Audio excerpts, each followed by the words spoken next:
mettre en lumière les talents du territoire et susciter des vocations. Pour ce premier village des métiers d'art et du patrimoine, la qualité était au rendez-vous. Eh bien, tout est bien, je vois avec quel art et quel amour ce monsieur a fait ses peaux, la Martinique et tout ça. Mais, avec les horloges.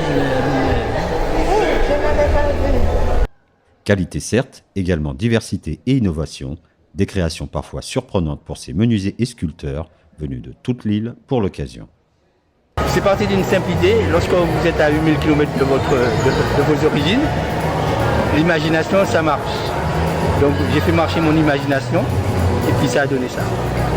Une aubaine pour ses exposants, en marge de l'axe central de l'action, l'art du bois. Cette initiative est très demandée par ses artisans, avec ce but avoué, se faire connaître.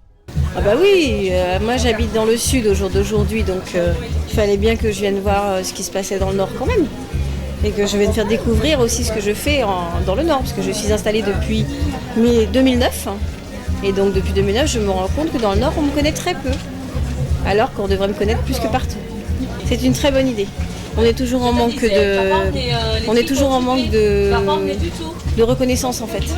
Donc c'est une très très bonne idée. Ce village devrait être même itinérant et s'installer dans plusieurs communes.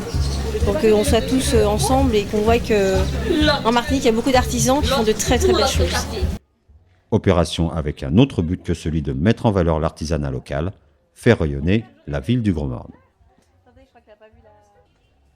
Parce que c'est une commune qui effectivement mérite d'être mieux connue déjà du Martiniquais, mais en particulier par le touriste, parce que nous avons des rivières, nous avons une magnifique zone forestière, nous sommes en train de nous orienter vers le tourisme vert, c'est une volonté municipale et aujourd'hui permettre effectivement de mettre en place un projet qui allie un aspect touristique fort à cette volonté de soutenir les très petites et petites entreprises de la commune, et bien c'était l'occasion de justement mettre tout cela en synergie et puis réussir à créer ce village des métiers d'art et du patrimoine.